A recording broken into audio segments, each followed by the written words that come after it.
Assalamualaikum warahmatullahi wabarakatuh.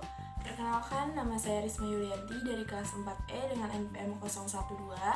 Di sini saya akan memaparkan hasil alih wahana teks cerpen menjadi naskah drama yang saya buat, yaitu dari teks cerpen yang berjudul Syukuran Suta Bawor yang terdapat dari buku kumpulan cerpen Ahmad Tohari yang berjudul Senyum Karyamin.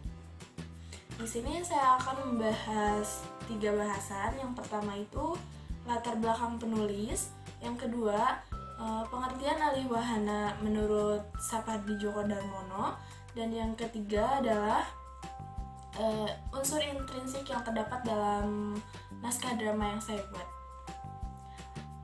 Baik, langsung saja ke pembahasan yang pertama, yaitu latar belakang penulis. Ahmad Tohari merupakan sastrawan dan budayawan berkebangsaan Indonesia. Ia lahir di Tinggarjaya, Jatilawang, Banyumas, Jawa Tengah pada 13 Juni 1948. Ia menamatkan SMA di Purwokerto. Karya monumentalnya yaitu Ronggeng Dukuh Paruk yang sudah diterbitkan dalam berbagai bahasa dan diangkatkan dalam film layar lebar berjudul Sang Penari. Ia pernah mengayam bangku kuliah, yakni Fakultas Ilmu Kedokteran Ibnu Khaldun, lalu Fakultas Ekonomi di Universitas Jenderal Sudirman Purwokerto, dan Fakultas Ilmu Sosial dan Ilmu Politik Universitas Jenderal Sudirman. Tulisan-tulisannya berisi gagasan kebudayaan dimuat di berbagai media massa. Ia juga menjadi pembicara di berbagai diskusi atau seminar kebudayaan. Karya-karya selalu menjadi terpopuler dalam dunia sastra. Beberapa karyanya adalah novel kubah, novel trilogi Ronggeng Dukuh Paruk yang diadaptasi menjadi film pada tahun 2011, Lintas Kemukus, Dini Hari, Jentera Biang Lala, Di Kaki Bukit Cibalak, Lingkar Tanah Lingkar Air, Nyanyian Malam, Belantik, Orang-orang Proyek, Rusmi Ingin Pulang yang merupakan buku kumpulan cerpen, Ronggeng Dukuh Paruk Banyumasan, yaitu novel bahasa Jawa. Selanjutnya, pengertian alih wahana. Menurut Sapardi Djoko Darmono, yaitu untuk kegiatan yang mencakup penerjemahan, penyaduran, dan pemindahan dari satu jenis kesenian ke jenis kesenian lain. Wahana setidaknya mengandung 2 pengertian, yaitu yang pertama, wahana sebagai medium yang dimanfaatkan atau dipergunakan untuk mengungkapkan sesuatu. Kedua, wahana adalah alat untuk membawa atau memindahkan sesuatu dari tempat ke tempat lain. Dengan memindahkan dari satu wahana ke wahana baru, maka akan dijumpai beberapa proses adaptasi ke wahana yang baru tersebut. Dalam wahana yang baru, dalam hal ini adalah pentas drama, maka terjadi juga pelebaran atau pengkayaan medium yang kemudian bisa kita sebut sebagai multimedium atau multiwahana. Dalam proses mengalihwahanakan, cerpen menjadi pementasan drama setidaknya melewati 3 proses besar dan menemui sejumlah soal. Diantaranya adalah proses memahami dan menafsir cerpen. Kedua adalah bagaimana mengadaptasi cerpen menjadi naskah drama. Kemudian ketiga adalah mempresentasikan naskah drama menjadi pementasan drama di atas panggung.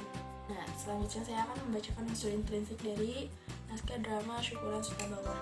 Yang pertama itu tokoh dan penokohan. Jika dalam teks cerpen tersebut yang disebutkan hanya seperti Suta Bawor, mertua Suta Bawor yang disebut kakek tersebut, lalu hanya dibacakan saja menurut warga tersebut, pendapat warga tersebut begitu dalam naskah drama ini. Jadi ditegaskan berapa warga yang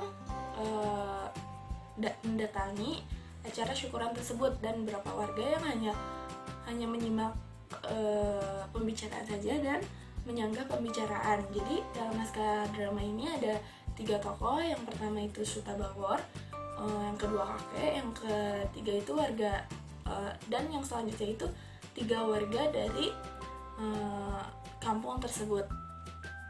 Nah, penokohan dalam masing-masing tokoh tersebut yaitu yang pertama Suta Bawor merupakan orang yang gampang kesal, orang yang tidak sabar dalam berbagai hal. termasuk dalam merawat si pohon jengkol tersebut. Yang kedua itu mertua Setabawor, si kakek, dia itu memiliki penokohan yang penyabar, menjadi penenang dalam segala kerusuhan yang terjadi di dalam drama tersebut. Dan selanjutnya 3 warga yang datang dalam syukuran Sutabawor ini memiliki penokohan yang mereka itu memiliki rasa ingin tahu yang tinggi, sehingga mereka terus-terusan menanyakan seperti bagaimana itu bisa terjadi dan lain sebagainya. Selanjutnya, alur yang terdapat dalam naskah drama ini yaitu alur campuran, yaitu maju dan mundur. Dimulai dari tahap perkenalan sampai pada akhirnya ada masa di mana sang kakek menceritakan kejadian di masa lalu yang menjadi latar belakang mengapa mantra itu bisa terjadi. Nah, selanjutnya itu latar yang terdapat dalam naskah drama tersebut yaitu di pelataran dalam rumah, lalu halaman yang dijelaskan secara detail seperti letak si pohon tersebut, lalu di sampingnya ada apa dan seperti apa begitu. Lalu gaya bahasa yang digunakan adalah gaya bahasa sederhana, artinya gaya bahasa yang digunakan dalam sehari-hari. Mengapa? Karena kejadian drama tersebut itu terjadi dalam tokoh masyarakat yang memang menceritakan kehidupan sehari-hari di sebuah desa. Lalu amanat yang terdapat dalam naskah drama tersebut yaitu dalam segala hal manusia harus mampu bersabar dan tetap berproses, bahwa pada dasarnya semua yang ingin dicapai tidak bisa didapatkan secara mudah ataupun praktis. Lalu yang terakhir itu tema dalam naskah drama ini adalah bertema kehidupan sosial, karena banyak kejadian yang terjadi adalah sosial di antara masyarakat tersebut, menggambarkan kehidupan yang sebenarnya yang terjadi di dalam kehidupan kita. Mungkin sekian presentasi dari saya. Mohon maaf apabila ada salah kata dan mohon dimaklumi. Terima kasih. Assalamualaikum warahmatullahi wabarakatuh.